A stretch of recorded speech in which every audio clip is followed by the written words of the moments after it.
What's up, everybody? Tyson Roush. Let's talk Jets. Happy Friday. Last night was absolutely incredible at MetLife Stadium.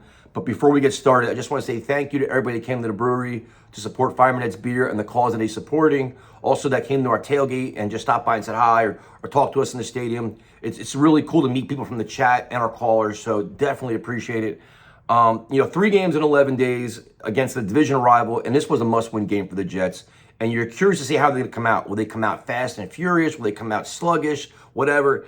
And they came out firing on all cylinders, man. And it was friggin' impressive on both sides of the ball. And we'll start with the offense first. And Aaron Rodgers, this is the Aaron Rodgers we've been dying to see, right? The last couple of weeks, we saw glimpses. Well, can he be mobile? Can he do this? Can he do that? You saw it all. You saw the arm strength, mobility, leadership, everything. The throws, the ridiculous throws. I mean, that was vintage Aaron Rodgers. It was like a dream. Like, that's the best quarterback. I'm an old fan, man. That's the best quarterback play I've seen from the Jets. Probably going back to Testaverde in '98. Seriously. I mean, it was incredible. Like, just, he had a rocket, laser pinpoint precision, the accuracy. This is what we've all been hoping for. And it was just, you're sitting there, you're like, this is an NFL offense. And we've been so beaten down with bad quarterback play, bad offense, bad scheme, bad everything. To watch last night was just like, it was like poetry in motion. I can't even say, I was just so excited. It was amazing to see. So first off, you got to give credit to Hackett. Hackett opened this playbook last night. I mentioned in the preview video, like, you know what, maybe you have to pass to open up the run. They came out firing. And he hit 8 different receivers. The ball was getting spread around all over the place, taking advantage of mismatches. It was a really good play calling. Then he worked in, Breece Hall Moore was a receiver. You have Braylon Allen running the ball up the middle. It was so impressive. The Breece Hall, Braylon Allen 1-2 punch is legit. And you see how, like, you can't bring Braylon Allen down. Like, up the middle, when he gets going forward, he's like a bowling ball, man, or like a bulldozer at that point. So you love what you see there. The offensive line, for the most part, held their own. Unfortunately, Morgan Moses got hurt, and it looked pretty serious. There was no update. I'm sure the update will come out today. Olu came in for him. But for the most part, Aaron Rodgers, the pocket was fairly clean, and when he had to get out, I think they had a couple sacks, but he was rolling out, moving. The wide receivers, you got to give a tremendous amount of credit to Allen Lazard. He had a terrible year last year. We all wanted him off the team. There was rumors that Jets tried to trade him. Everybody's just down on him. Like, the big free agent signing, that was a bust. He's come back and did nothing but score touchdowns and play well this year. And to the point where you could tell Aaron Rodgers trusts him with his relationship in Green Bay. But Lazard's been awesome, man. He fought for the first touchdown. He's been great.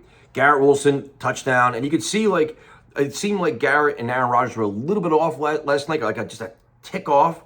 But they still, that's going to blossom into a huge year for both of them. But it's just, you could see it was there. Mike Williams with a couple great catches. You wanted to see that one in the end zone, come down with that one. But I think Rodgers probably threw a little bit off. But Mike Williams looks great. And then the most important thing for me was getting Conklin involved, which is what we were dying to see that. Like, open up the offense and Conklin over the middle. If you have that, it opens up on the outside. It opens things on the outside.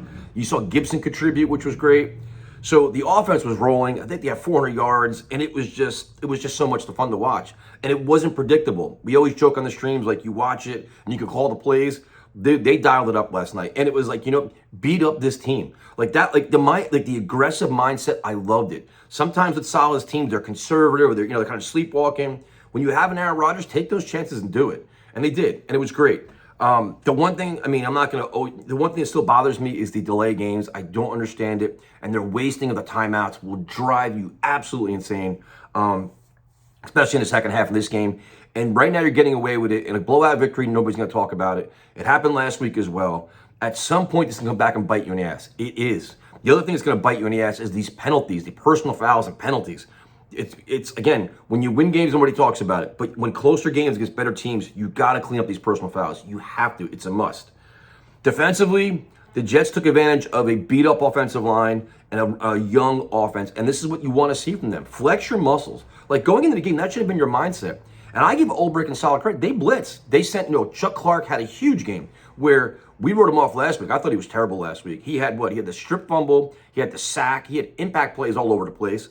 So they came out blitzing. They blitzed Quincy. They blitzed Michael Carter. I mean, they were coming from everywhere. It's like, what is this defense? Like, all right, you know what? Like, they want to win. They want to make their statement.